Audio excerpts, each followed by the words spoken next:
everybody, it's Ian the Off-Kilter Crafter. I hope you're having a great day today. It is now time to work on Clue 9 for Tree of Life, the Puzzle Mystery Quilt, and I have Clue 9. This means that I will, after I put these clues together, I will be able to start seeing if I can guess what it looks like. But for now, let's go ahead and open up our packet and see what's inside. All right, starting off first, we have 16 of our small C triangles. We have 10 small A triangles. We have 6 of our small D triangles. We have 8 squares of our D fabric. We have 6 squares of our C fabric. We have 4 squares of our A fabric. We have 2 of our large D triangles. We have 4 of our F large triangles. We also have 4 of our large A triangles. We have 2 rectangles, and I think this would be either our small or medium rectangles of fabric C. I'm running out of room, so we have 2 of our large A rectangles, and we also have 2 of our large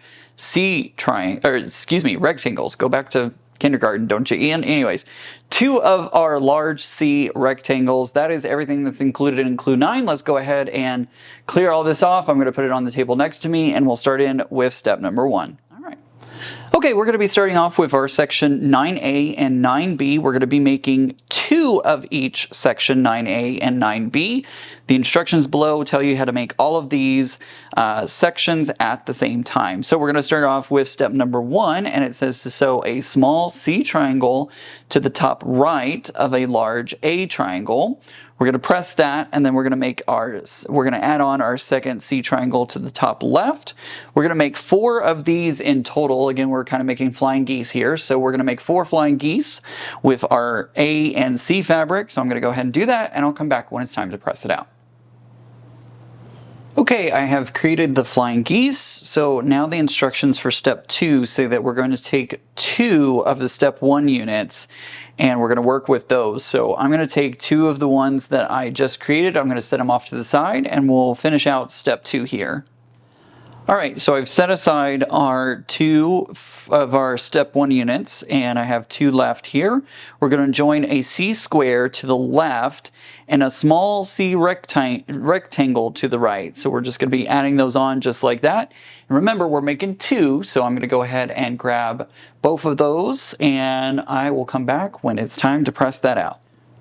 Okay, I have finished sewing those 2 together, and now we're pressing outwards from our flying geese block. So you just press away from your flying geese, just like that. So there we go. I have created 2 of those, and it looks like we're going to be setting those aside and pulling back our step 1. By the way, I think I failed to mention that we're going to be labeling our step 2 that we finished as 9A. So this is going to get labeled as 9A. Moving on to step 3, it says we're going to take the remaining 2 flying geese that we did, step 1 units. We're going to join a C square to the left and a large C rectangle onto the right. And we're going to make 2 of those. So I'm going to go ahead and sew all that together, and I'll come back when it's time to press it out.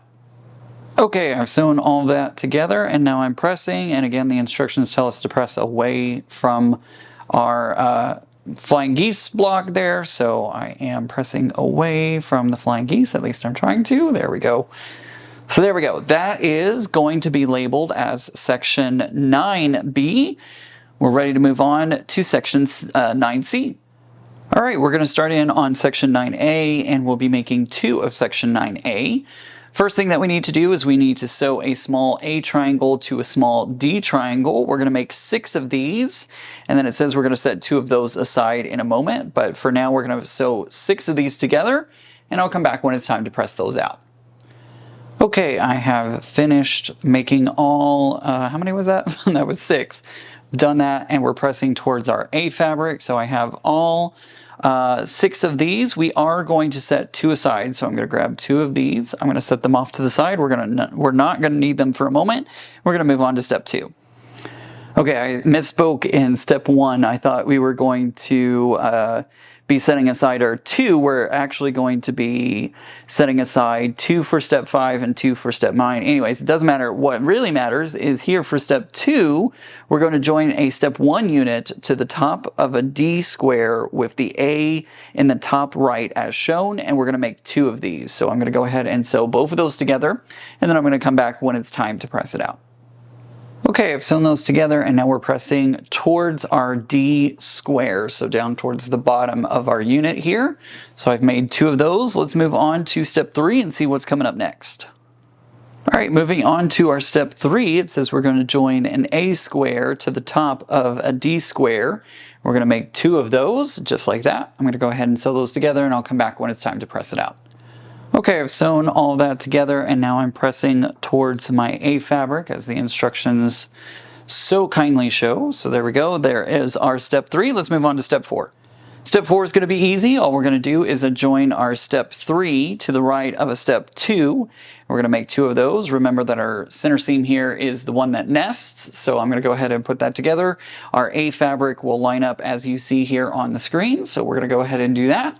And I'm going to come back when it's time to press it out. Okay, there we go. We have sewn them together and we press it towards our AD squares, so towards the right side of our square. There we go. I have done that, so let's move on to step number 5. All right, moving on to step number 5, it says to join a D square to the top of a step 1 unit with the A in the bottom right as shown. So it's pointing down here to the bottom right. We're going to make 2 of these and we'll be pressing down towards our DA here in a moment, but I'm going to get to that here in just a second and I'll be back when it's time to press it out. Okay, I've sewn those 2 together and now we're pressing towards our DA half square triangle, just like that. There's our 2 pieces as such. Now it's time to move on to step 6. Okay, moving on to step 6, it says to sew a small C triangle to the top right of a large F triangle. Then we're going to add a second C triangle to the top left. Maybe I said left twice. Anyways, we're going to sew a C triangle on both the left and right side of our F triangle. I'm going to go ahead and do that. We're going to do that 2 times and I'll come back when it's time to press it out. Okay, I have finished with our step 6. We're now moving on to step 7, and it says to rotate step 6 as shown so that the F triangle is pointing to the left, and then join step 5 to the left. So we have our arrow pointing left, and then we're adding on our step 5, just as shown. I'm going to go ahead and sew these 2 together, and I'll come back when it's time to press it out.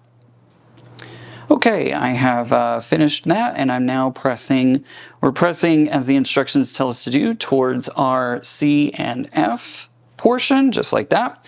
I'm going to go ahead and move on to step number 8.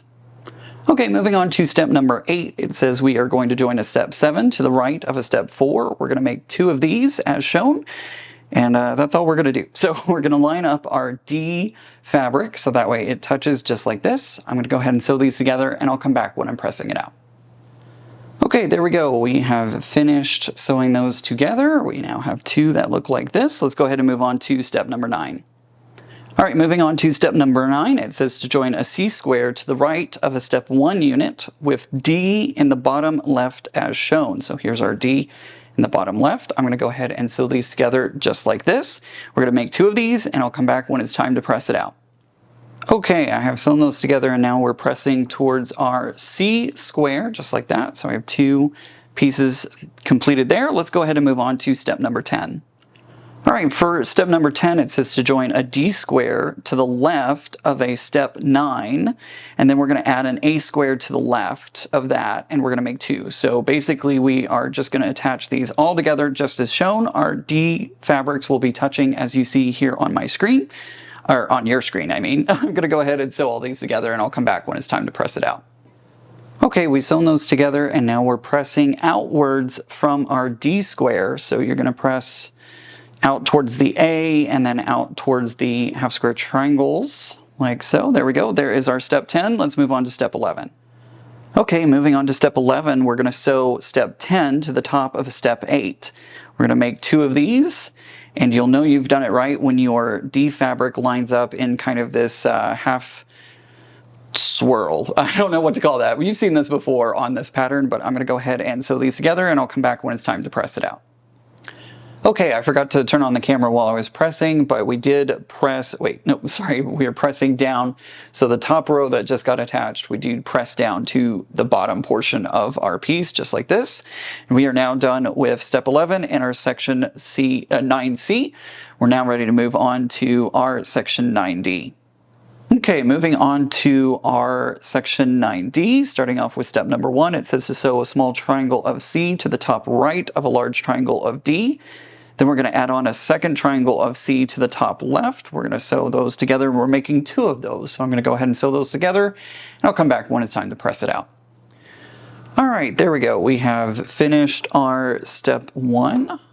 So there's our flying geese. We're going to set those off to the side for the moment and move on to step 2. Moving on to step 2, it says to sew a small A triangle to the top right of a large F triangle. Then add a second A triangle to the top left. We're going to make 2 of those, so I'm going to go ahead and sew those together, and I'll come back when it's time to press it out. All right, we have sewn those both together. We now have our flying geese look like this. Let's move on to step number 3. For step number 3, it says to join a step 2 at the top of a step 1, and then we're going to add on a rectangle to the top, so our A fabric will be touching, just like this. I'm going to go ahead and sew all this together, and I'll come back when it's time to press it out. All right, there we go. We have sewn both of those together, just like so. And we now have our section D9, or 9D. I keep reversing it for some reason. I think it's the dyslexia. There we go. All right, so that is complete. Okay, there are all of our pieces. We have our, let's see, we have 9A, we have 9B, we have 9C, and we have 9D. That is all the pieces that I need, and hopefully I will take a stab at what the final quilt looks like. Hopefully I'll have another video of me trying to take a guess, and we'll see if I get it right. But we are ready for next month, and we are ready to see what this quilt looks like when it all comes together.